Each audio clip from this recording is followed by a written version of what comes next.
You know what the most important ingredient is? It comes from right here. Buttermilk.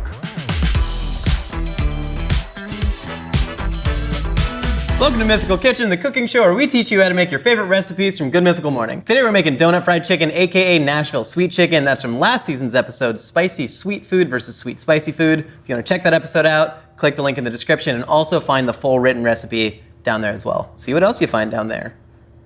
We're breaking this recipe down into 3 easy steps, and if you ever want to go to one of those steps, check out the time code right there. So this dish is literally one of the best things we've ever made. Rhett and Link absolutely loved it. The idea is you take fried chicken and you're basically gonna glaze it like a donut, then dust it in sugar, similar to Nashville hot chicken, except we're going sweet. But you know what the most important ingredient is? It comes from right here. Buttermilk. That's where it's made, in the nipple area. Also, my nipples are right here, because that's where nipples are. So we're gonna start with buttermilk. Buttermilk is great for brining things because it has lots of natural enzymes in it. So I'm gonna pour buttermilk in there. This is a whole quart going in. And you know your buttermilk is good when you have the woohoo great deal sticker on it. It is a reduced price because the grocery store knows that it expires today. We're gonna put salt in there, also pepper, and whisk it up. When you get salt and acid and some sort of sweet into a brine, it's actually creating an osmotic relationship. We're also gonna get some Aunt Jemima syrup in there. You could use real maple syrup. I don't like it because this has all the fake maple flavor in there that tastes even more like maple syrup. All right, so we're gonna get about a quarter cup in there.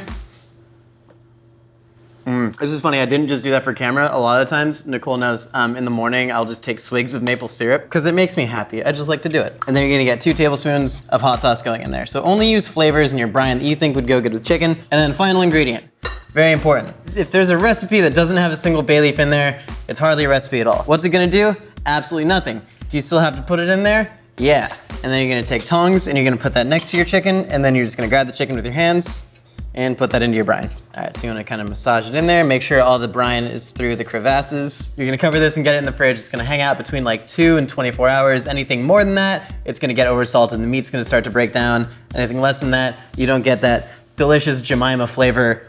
Also, your buttermilk's about to turn, and so probably use it up pretty quick.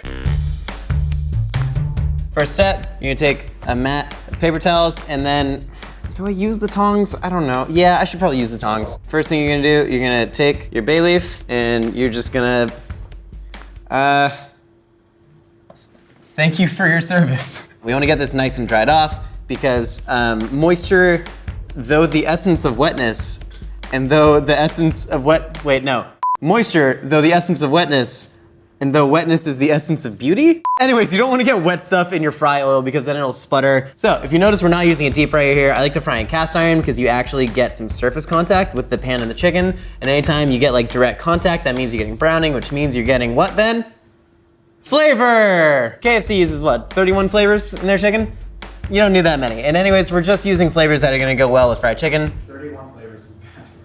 Yeah, quick edit note, 31 flavors is ice cream at Baskin-Robbins. KFC uses 16 candles. So you want a good amount of salt in there because that's gonna be the first flavor that you really get. And then we're gonna go cayenne pepper, sweet, spicy, all is a good combination. Then paprika, then a lot of black pepper. And then when you whisk it, you're also breaking up all the clumps in your flour. And the reason I'm talking so fast is because I'm worried that that oil's overheated, which you should have a trusty thermometer. All right, so you wanna get the oil up to 350 degrees. Chicken goes into the flour, it's called a double dredge, and then we're putting it into the buttermilk brine, then we're getting it coated in flour. And what you wanna do when you fry chicken, you wanna use a wet hand and a dry hand. That means that only one of your hands touches the ingredients at the same time, so you don't get your fingers completely caked in flour, like I did. So we're just gonna place that into our oil, and that's gonna fry. And then you just get this giant, like, Hellboy claw. All right, so we're gonna go ahead and fry these for 7 minutes per side. Where'd that bay leaf go? So you're gonna go ahead and you take your bay leaf, and you're gonna drop the bay leaf in the flour, and then bay leaf goes into the buttermilk, and that's gonna go back in the flour, and then you drop the bay leaf in the oil, and then there you got chicken fried nothingness, because bay leaves do nothing, they're a sham. All right, so chicken's been frying for about 14 minutes, and it's actually crazy because you smell the Aunt Jemima coming out of the brine, and it literally just smells like an IHOP is on fire. It's unbelievable. So we're gonna take our chicken and pull it. So the best thing about frying in cast iron is you're gonna get like little slightly uneven bits, like you're getting that browning there, and that browning is actually gonna add to the flavor. So I forgot we have a bay leaf. Wait, you know what? This is really good. right, so we're gonna take a little bit of butter and we're putting that in our pan. In the meantime, we gotta make the rest of our little condiments. So it's gonna be equal parts Crystal hot sauce, best hot sauce in the game right now, and Aunt Jemima, best syrup. Look at her, she's smiling, she's having a good time. Maybe a little bit more syrup, you know, make this your canvas, because here's the thing, food is art. Oh yeah, that is peppery and vinegary and sweet. It's gonna go perfectly on the donut fried chicken. Oh, you know what, Nicole? We had the wrong burner on. Yeah, because we were heating up the chicken and not the pan.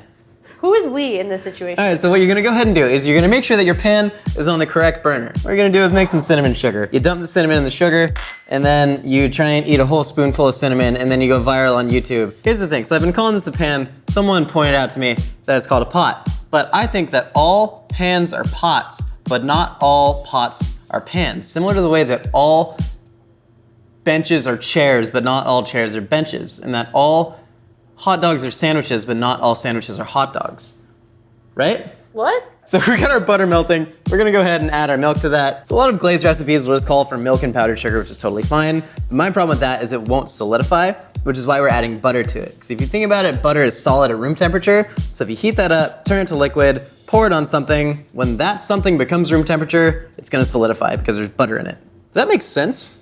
All right, so we've added the rest of our powdered sugar to our glaze, and you want this to be nice and liquidy, so that way when we pour it over the chicken, it really kind of sets and just becomes a beautiful coating. All right, so we're gonna take the glaze, we're gonna pour that over our chicken. Oh yeah, look at that. We're gonna dust the whole thing with cinnamon sugar. Yeah, I like that. And we're gonna place that on top of donuts. Nashville hot chicken is served on top of pieces of white bread, because that way the bread kind of absorbs the juices. So what better thing to serve this delicious donut fried chicken on than just donuts? Just kind of arrange this nice and artfully insofar as fried chicken covered in cinnamon sugar can be art. And then you're just gonna take your sauce, slowly drizzle it around. Wow, so our donut fried chicken, we have this just large mountain of glaze and cinnamon sugar and delicious crispy fried animal bits. And we're gonna go ahead and feed this to someone. See if they love it as much as I do. See if they love me as much as I love this chicken.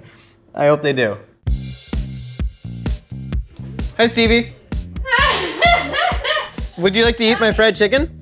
Oh yeah. This is what it feels like to catch a predator. Okay, so we have our donut fried chicken here. This is from the sweet spicy versus spicy sweet episode. We've recreated it with a little bit of twist, and I think it should taste even better. Oh my god. Can I feed you? I prefer this. I actually prefer to be fed. It's nice, right? I forgot this is also a camera. This is very confusing. I have no idea what's happening. Okay. I'm gonna eat Open this wide. now. Here comes the airplane. This has never been used and it's totally clean, right? This is incredibly awkward. How is it? Oh my god, so good. My heart is filled with love. It's so good. Right? And there's like a hint of spice. Yeah, there's a little bit of crystal hot sauce mixed with the Aunt Jemima syrup. So good. Oh, this makes me so happy. You need to make this.